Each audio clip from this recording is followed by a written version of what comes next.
Bienvenidos amigos a un episodio más de La Ciudad de los Libros. El día de hoy vamos a estar hablando con Roberto Ardón sobre su más reciente libro, Triunviratos. Roberto Ardón es un escritor guatemalteco y nos da muchísimo gusto tenerlo hoy con nosotros en este programa.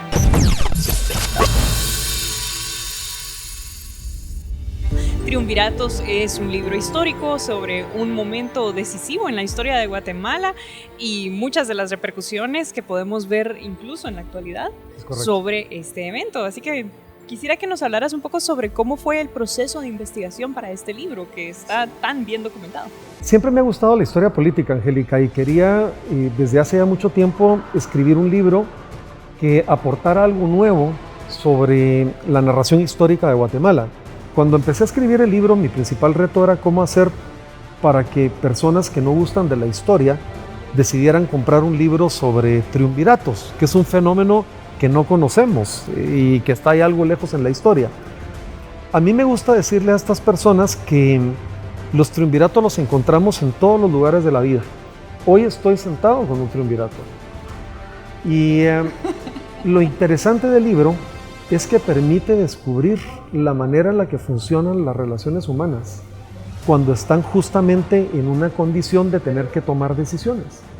Así que a quien guste la política va a encontrar política, pero a quien gusta entender de la psicología y de las relaciones humanas, este libro es un excelente catálogo de cómo se producen emociones, pasiones, traiciones y afiliaciones entre seres humanos.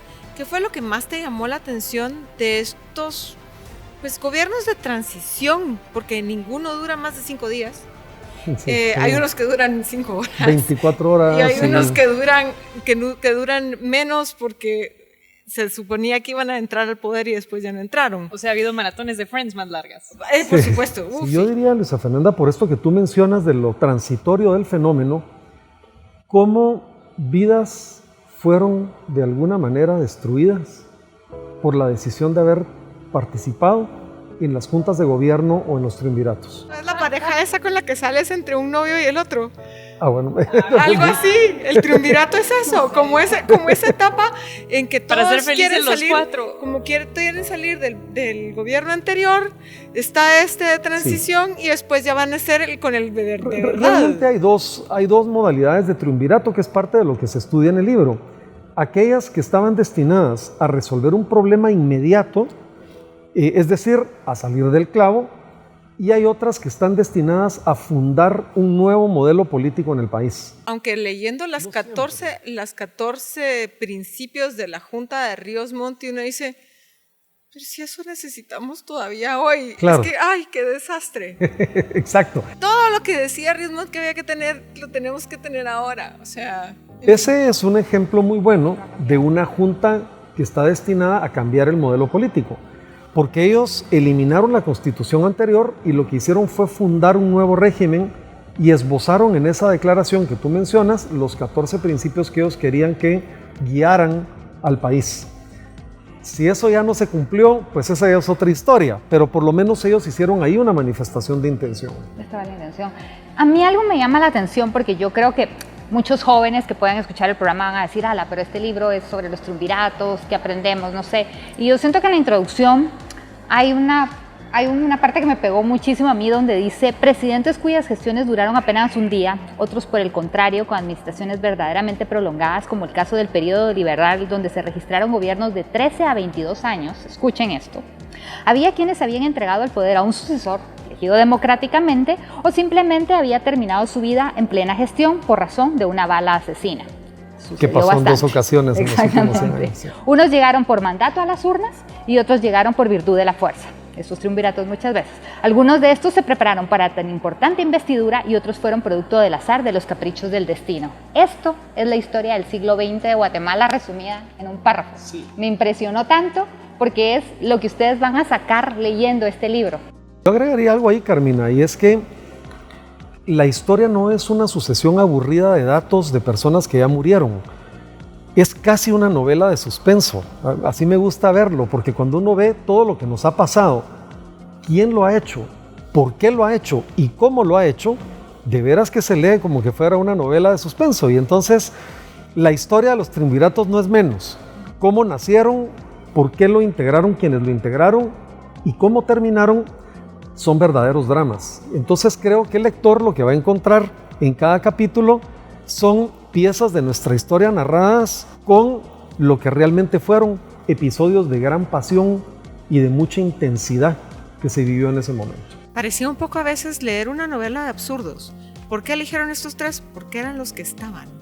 De hecho, en la última parte del libro comento que aunque el último triunvirato que hubo en Guatemala fue en 1982, yo hace muy poco tiempo empecé a escuchar que todavía había gente que quería vestirse de triunviro.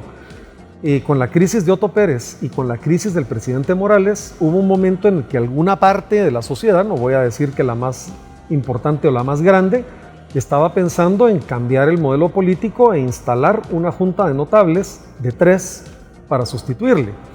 Ahora, parte del objetivo del libro es dar la lección de qué es lo que nos sucede como país y a las personas cuando decidimos tomar estos atajos constitucionales.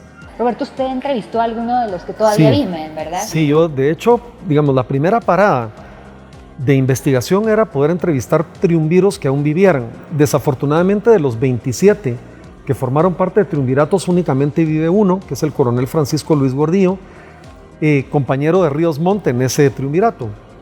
Y la verdad es que me contó detalles muy íntimos de cómo funcionó esta dinámica tan compleja. Además, estar sentado en la misma banca con Ríos Montt debe haber sido muy difícil, y él realmente ha contado cómo llega al triunvirato y cómo sale del triunvirato, porque la salida del coronel Gordillo se produce en condiciones muy intensas también. Ya mencionaba Luisa Fernanda cómo el propio coronel Gordillo tiene que incluso irse a la clandestinidad, vestirse de cura para que no lo persigan y no lo encuentren. Así que realmente fue apasionante haber oído su testimonio.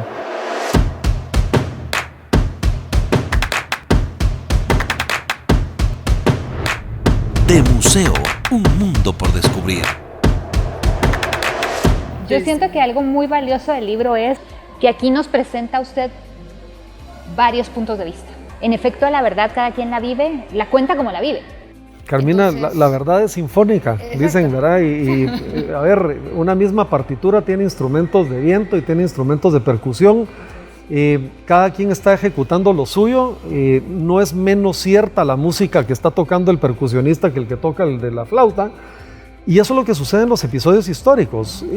A ver, hay tantos ángulos y enfoques de cada episodio que dejar de contarlos todos me parece personalmente un error, y me parece que es condenar a quien lee a tener una visión parcial o fragmentada de la historia. Hablemos un poco de Roberto Ardón.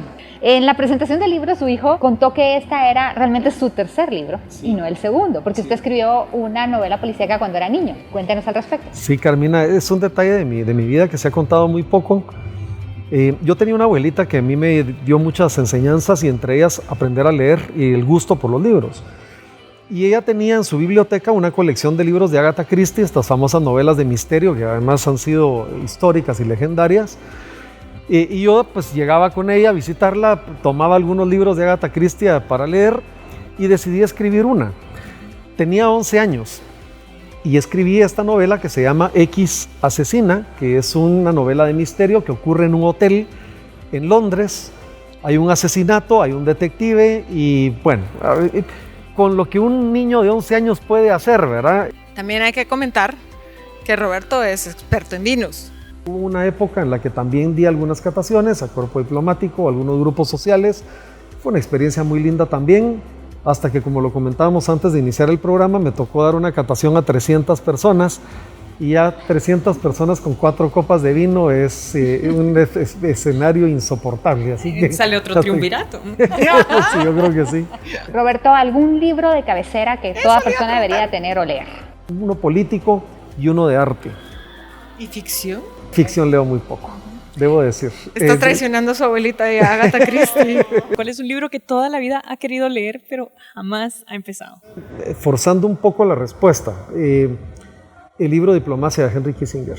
Muchas gracias por tu tiempo y por venir y por dejarte de interrogar. Gusto. ¿Qué pensaron de Triunviratos de Roberto Ardón? Gracias por acompañarnos y nos vemos en un próximo episodio de La Ciudad de los Libros.